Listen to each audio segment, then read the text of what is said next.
Boa noite. Vamos então dar sequência ao nosso estudo, das quartas-feiras. Primeiramente, eu convido a todos para que nós acalmássemos os nossos corações, as nossas mentes. Vamos elevar o nosso pensamento a Deus, nosso Pai, a Jesus, nosso bom e amado amigo. E pedir que encha o nosso coração e a nossa mente de esperança, de paz, para que possamos mais uma vez juntos buscarmos um pouco de entendimento sobre o nosso estágio nessa escola bendita do planeta Terra. Que a paz do Mestre permaneça conosco hoje, agora e sempre. Bom, estamos estudando sobre os óbices do autoenfrentamento, Já falamos da autocompaixão, da autopiedade. Aí na quarta-feira passada falamos da angústia, E hoje nós vamos falar do rancor e do ódio.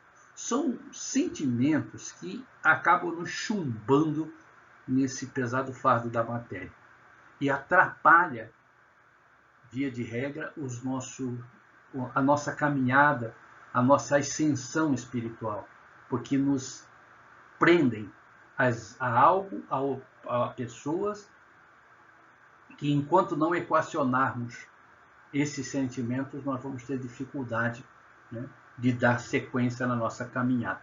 Então vamos falar um pouquinho do rancor. Joana de Ângeles, no livro Autoconhecimento, de Valdo Franco, ela que nos traz essas orientações. E ela nos diz que o rancor é fenômeno natural, decorrente da insegurança emocional. O rancor produz ácidos destruidores de alta potencialidade que consomem a energia vital e abrem espaços intercelulares para a distonia e a instalação das doenças. Vejam bem, que coisa interessante. É um entulho psíquico. O rancor acarreta danos emocionais variados que levam a psicoses profundas e a episódios esquizofrênicos de difícil reparação. Então, nós estamos vendo que, quando instalado, esse rancor acaba nos adoecendo. E o que acontece quando nós estamos com o corpo adoecido? Nós nos desarmonizamos, não é verdade? Na sequência aqui diz, o sentimento de rancor gera carga emocional que desequilibra as energias desde o mental, que é a sede do espírito, até o corpo físico, na forma de doenças no âmbito físico e ou mental. Nós costumamos, normalmente, quando estamos com algum tipo de doença, desequilíbrio orgânico, nós procuramos um médico, um pronto-socorro, um farmacêutico, enfim. Procuramos os recursos que a ciência disponibiliza e, na grande maioria das vezes, nós tratamos o efeito e não a causa. E aí tomamos aquele medicamento, relaxamos, melhoramos. Só que todas as vezes que o nosso pensamento, o nosso sentimento viajar novamente pelo rancor, nós vamos adoecer novamente. Então vai ficar aquele círculo vicioso. Eu estou rancoroso, me adoeço. Tomo medicação, acalmo um pouquinho, o meu rancor continua, a doença continua. Então, dificilmente nós vamos conseguir equacionar esse mal-estar físico enquanto não entendermos que nós precisamos equacionar a causa. E temos que buscar na causa o porquê da nossa doença, o porquê estamos daquele jeito, e só então, como se diz, combater a causa para cessar o efeito. Vamos continuar? O que nos diz Joana? Por isso, os acontecimentos impõem, quando negativos, a necessidade de uma catarse libertadora, a fim de que não se transformem em resíduos de mágoas e rancores que, de contínuo, assumem mais danoso contingente de ocorrência destrutiva. Ou seja, se nós não tratarmos a causa, não formos buscar lá onde está, ela vai se acumulando, como eu estava dizendo, virando aquele círculo vicioso e vai, consequentemente, trazer mais prejuízos ainda à organização física e à organização mental. Mas vamos continuar com a Joana. A psicoterapia do perdão, com os mecanismos da renúncia dinâmica, consegue eliminar as sequelas do insucesso, retirando o rancor das paisagens mentais e emocionais da criatura, sem o que se desarticulam os processos de harmonia e equilíbrio psíquico, emocional e físico. Então, ela já nos deu também o caminho, a psicoterapia do perdão. Aí é a parte mais difícil. Né? Não impossível, mas mais difícil. Porque nós temos uma dificuldade muito grande de perdoar e nos perdoar. E por isso o rancor fica fazendo morada na nossa casa mental.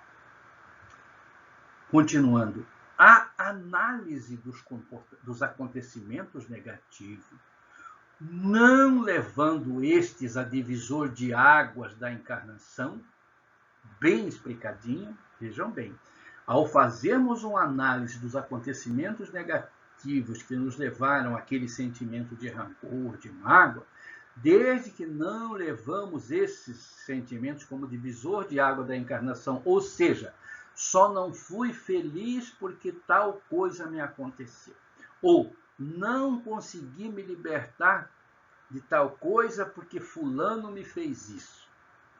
Isso faz com que sigamos, né, em frente, ou seja, nas nossas lamúrias, nas nossas lamentações. Porque vejam bem, nós ainda, nesse nosso estágio de evolução, nós temos ainda aquele impulso, aquele costume de jogar, culpar alguém ou alguma coisa. Né? Só não fui feliz porque tal coisa me aconteceu. Não. Então, sempre nós procuramos um culpado, uma causa, alguma coisa, sempre no externo. Nós nunca procuramos no interno, ou seja, naquela casa mental que a gente vem estudando desde o começo desse assunto. Né?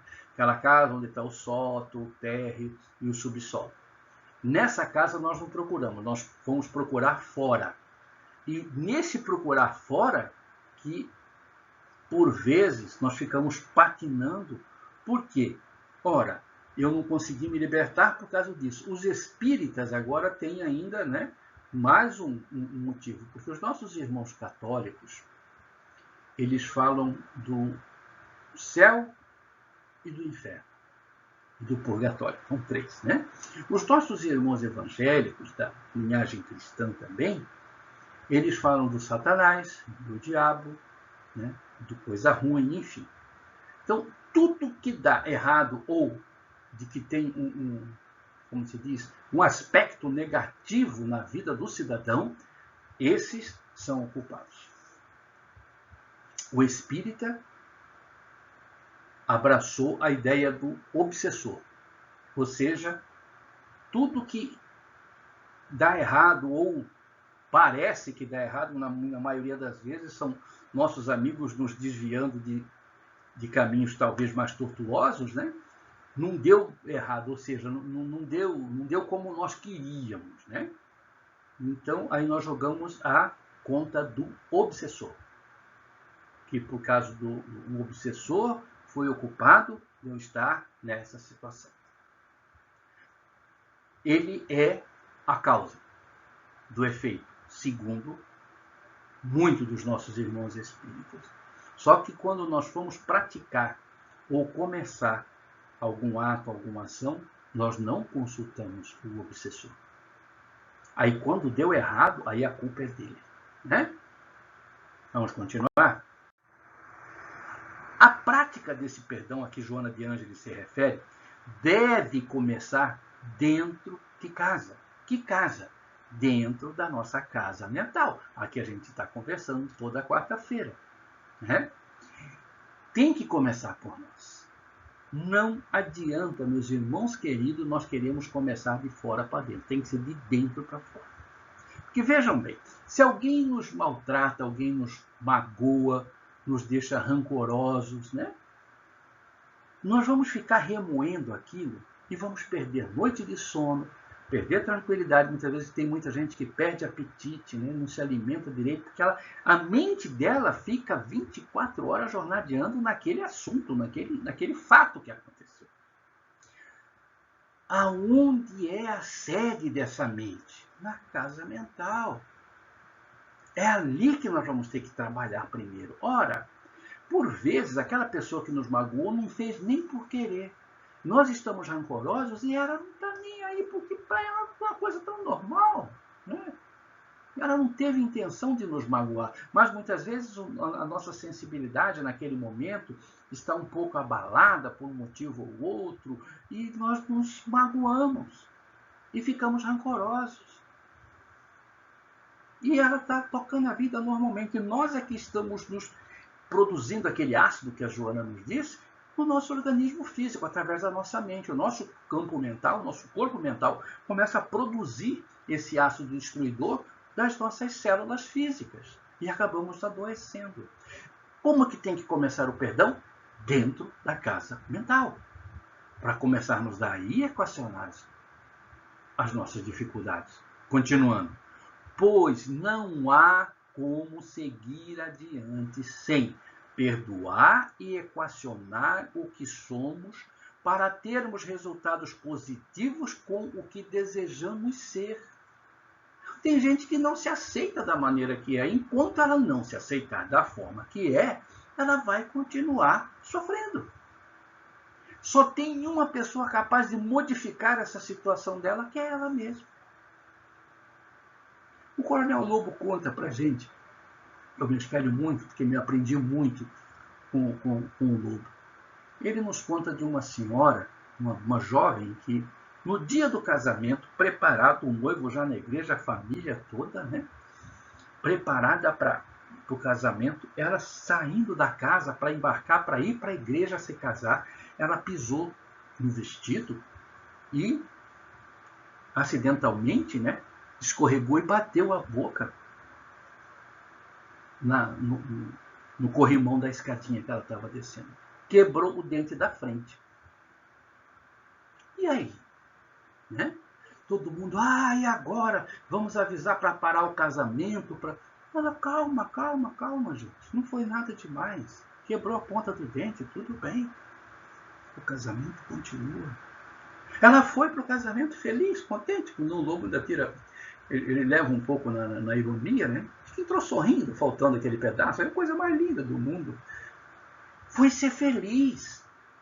Porque ela equacionou o que ela era com resultado positivo, desejando o que ela ia ser. Ou seja, feliz no seu casamento. É mais ou menos isso, né? Que nós temos que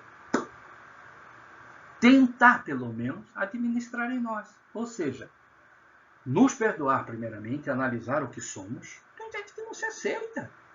Vai ter que um dia se aceitar. Se não se aceitar, vai passar a vida toda. Porque o seu projeto reencarnatório lhe deu aquilo ali e lhe deu as ferramentas para lutar. Agora, ninguém vai lutar por nós. Nós temos que fazer a nossa parte. Deus não faz a nossa parte. Ele nos dá condições para equacionarmos. Ele nos dá as ferramentas, mas ele não pega a ferramenta e vai fazer por nós. Nem os nossos anjos de guarda, nem os espíritos protetores. Nós é que temos que fazer. Continuando, olha, somos um misto de presente, passado e futuro. Nós já falamos sobre isso. Hoje nós somos um misto do que nós estamos vivendo, do que nós já vivemos e nos projetando para o que nós vamos viver. Tem gente que fala assim, eu vou fazer uma regressão porque quero saber, que quem sabe eu fui um rei na França, eu fui um rei do Egito, né? A gente só quer ser rei, a gente nunca quer ser o servo. Não é verdade? Brincadeira à parte, mas não precisa fazer reencarnação, retroagir na memória, né, regressão, para sabermos o que fomos ontem, nem projetarmos o que vamos ser amanhã. É só analisar o que nós estamos fazendo hoje. Hoje, nós somos o nosso reflexo do ontem e o nosso amanhã será balizado pelo que nós estamos sendo hoje. Então, somos esse misto de presente, passado e futuro. E enquanto não entendermos nossa destinação de felicidade, continuaremos nessa lei de menos-valia sobre nós mesmos. Olha que coisa interessante. Um dia seremos felizes. Essa é a única fatalidade das nossas existências. Quer nós queiramos, quer não, porque as leis de Deus são perfeitas. Um dia todos nós seremos muito felizes. Uns vão chegar mais rápido, outros vão chegar um pouco mais devagar, mas todos irão chegar, porque esse é o objetivo da criação. Ninguém nasceu para sofrer eternamente. O pai amoroso, ele não vai deixar seu filho eternamente sofrendo em um caldeirão fervente. Isso são alegorias de religiões de passado. Infelizmente, muita gente ainda acredita, né? Mas se passar pelo crivo da razão e do bom senso, cai fácil. Vamos lá? E o ódio? Nós falamos do rancor. E o ódio? O que Joana nos fala sobre o ódio? Etapa terminal do desarranjo comportamental.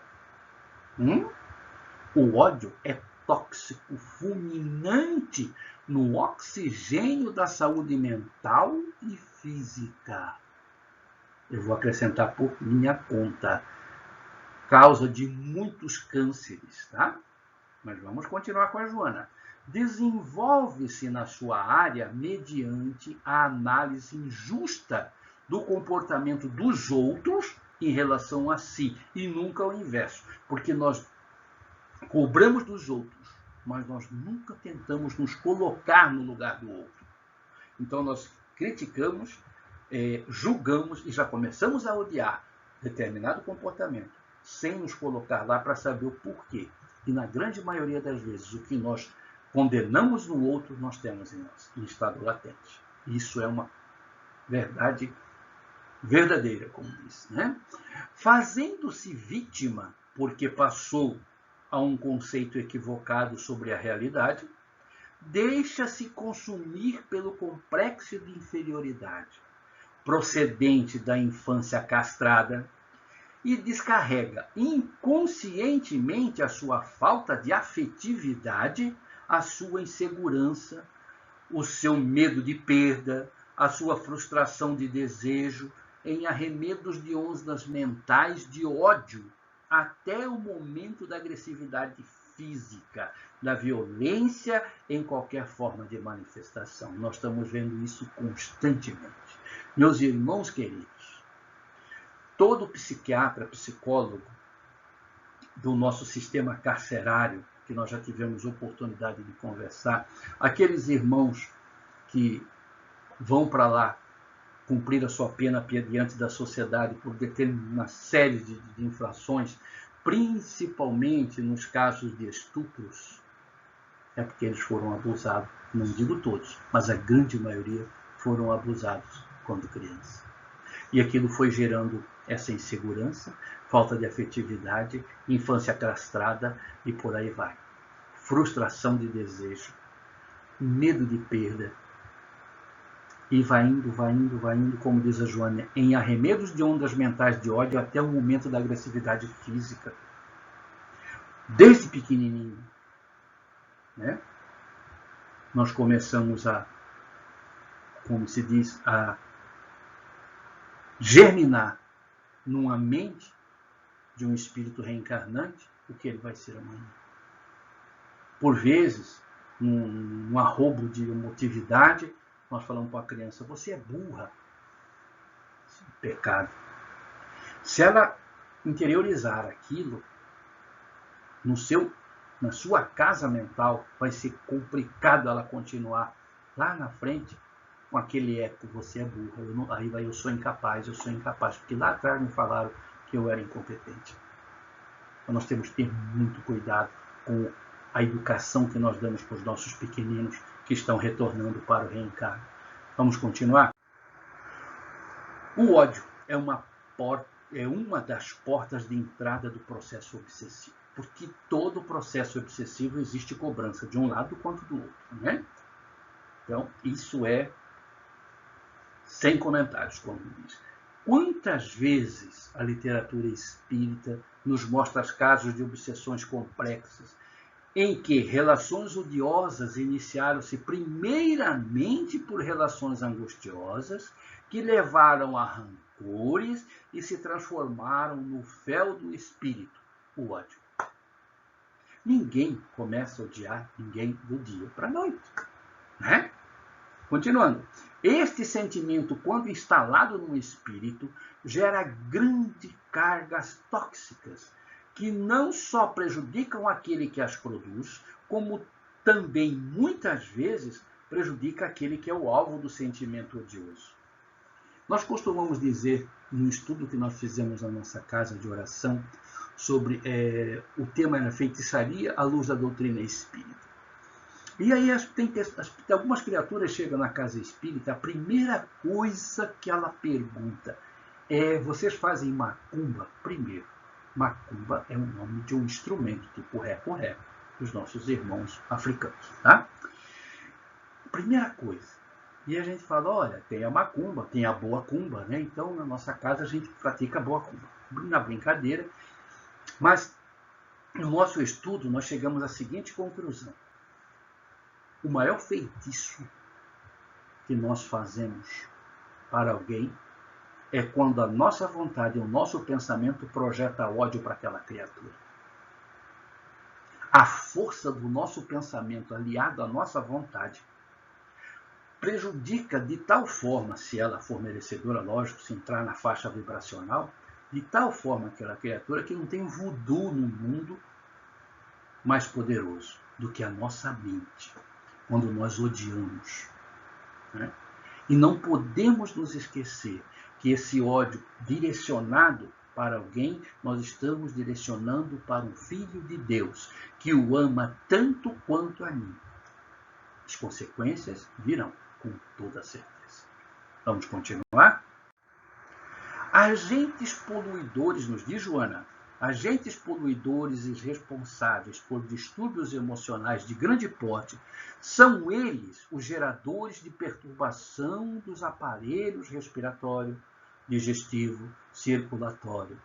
Olha só, responsáveis por cânceres físicos são as matrizes das desordens mentais e sociais que abalam a vida e o mundo. Muitos dos nossos irmãos e criaturas que cultivam ódio constantemente acaba gerando um câncer no próprio corpo. Porque o espírito precisa expurgar. E ele não pode expurgar no perispírito. Ele vai expurgar onde? No físico, que é o corpo de manifestação. Né? A Joana continua. A saúde da criatura humana procede do ser eterno. Vem das experiências em vidas anteriores, conforme ocorre com as enfermidades kármicas. Vamos repetir? Olha só. A saúde da criatura humana procede do ser eterno, do Pai. Vem das experiências em vidas anteriores. Nós acabamos de falar. Quer saber o que você foi ontem? Observa como você está vivendo hoje. Né? Conforme ocorre com as enfermidades kármicas. As nossas enfermidades kármicas nós provocamos lá atrás e agora nós temos que simplesmente equacionar. O nosso planeta está em provas e expiações por enquanto para justamente equacionarmos os nossos problemas kármicos. Na transição, nos informa os bons espíritos que não vai ter mais expiação, só prova. Então, esses sofrimentos vão para outras escolas, tá? No entanto, dependendo da consciência, do comportamento, da personalidade e da identificação do ser com o que lhe agrada e com aquilo a que se apega na atualidade. Ou seja, tudo que é kármico então é fatalidade? Não. Nós podemos amenizar, né? Tem o seu quinhão de merecimento, como podemos piorar a coisa. Depende do nosso comportamento na atual personalidade. Um espírito foi abortivo lá da outra vez, em outra encarnação. De repente ele vem nessa para espiar, mas nessa encarnação ele recebe o amparo, a luz do Pai, o auxílio dos bons espíritos e vai ajudar as crianças abandonadas. Então ele vai ter um atenuante. Ele vai ter um atenuante com esclarecimento. Então, consequentemente, essa personalidade dele não vai apagar, mas vai amenizar. Lembra que Jesus fala no Evangelho? O amor encobre a multidão de pecados. Ele não fala o amor elimina a multidão de pecados. Não, ele encobre e vai suavizar a sua, como se diz, o seu acerto, o seu ajuste. Né? Em compensação, tem outros que vêm também com uma certa doença kármica que chega aqui ela piora. Né? Fazer o quê? Temos o nosso livre-arbítrio. Vamos continuar? Notadamente, os casos de ódio não se estabelece de um dia para outro, como nós já dissemos. Ela vem de uma convivência. Geralmente passam por fases onde um dia o ódio foi amor. O que nós estamos vendo aí? Mata-se por amor, entre aspas, né? Mas não é por amor que se mata. Mata pela tentativa de posse. Geralmente passam por fases que um dia o ódio foi amor, mas não o amor de caridade descrito por Paulo, e sim o amor desejo, o amor sexo, o amor posse ou o amor ambição que nós já estudamos anteriormente. Ninguém odeia alguém gratuitamente. Aí nos perguntaram certa feita nos nossos estudos lá na casa, mas tem gente que a gente nunca viu, pela primeira vez que nós estamos vendo aqui encarnado, e ela nos causa uma antipatia. A gente costuma dizer, meu santo não bate. Não põe santo no meio, não. O que não bate é o magnetismo. Por quê? Por causa do nosso ontem. Com certeza aquela criatura carrega o magnetismo que não nos foi salutar em experiências passadas. Como o contrário também é válido. Tem pessoas que você nunca viu, bate o olho e se encanta por ela. Né? Continuando. Tal sentimento vem se cultivando com o tempo de um desentendimento que gera mágoa, que se agrava com pensamentos angustiantes, que leva ao rancor, culminando com o ódio. Então, é uma sequência. Ninguém odeia ninguém gratuitamente. Vem de uma sequência. É difícil, muito difícil, não é impossível, né? Nós vemos um casal que conviveu por muito tempo, de repente não deu mais certo, resolveram se separar. É difícil não ficar um rancor, uma mágoa e talvez até um ódio. Isso é normal. E normalmente fica em virtude de posse física. Ou amor próprio ferido, ou o amor desejo, ou o amor sexo, ou o amor ambição. É muito difícil. O casal se separou, continuam sendo amigos, vamos cuidar dos nossos filhos, mas eu vou viver a minha vida, você vive a sua. É difícil, meus irmãos. Por quê? Porque nós ainda não aprendemos a amar o amor-caridade que o Paulo nos ensinou. Vamos continuar? Difícil é se livrar desse sentimento. Muitas e muitas vezes, somente com a intervenção de mentores espirituais conseguimos vislumbrar a inutilidade de odiarmos alguém, pois só a bondade desses nossos amigos espirituais que realmente já entenderam como é desnecessário odiar, nos faz refletir em mudança sincera. São os espíritos que já passaram por essas experiências e viram que o ódio não levou a nada. Pelo contrário, amarrou mais tempo ainda nos seus processos de reencarnação e não levou a nada. Um dia nós temos que acertar com os nossos inimigos. Jesus já disse isso no Evangelho. Acerte com o teu irmão enquanto está a par com ele, ou enquanto está junto, na mesma encarnação, para que não aconteça o pior. Né? Nesse processo de reflexão, necessário se faz apurarmos nossa cota de responsabilidade no processo odioso, uma vez que não existem eternas vítimas, tampouco eternos algozes. Nada é eterno, a não ser o espírito imortal. Né? e novamente transitar nos 3 níveis da casa mental nos traz essa visão da realidade.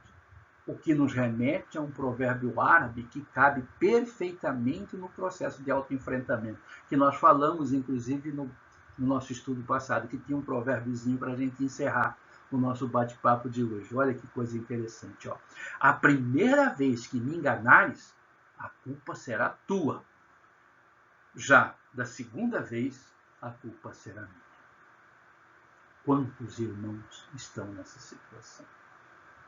Se enganou pela primeira vez, se deixa enganar na segunda, na terceira, na quarta, aí quer jogar a culpa no obsessor, em alguém, nunca nele. Né?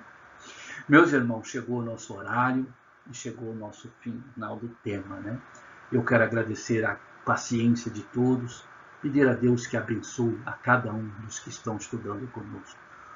Um beijo no coração de todos vocês, fiquem com Deus.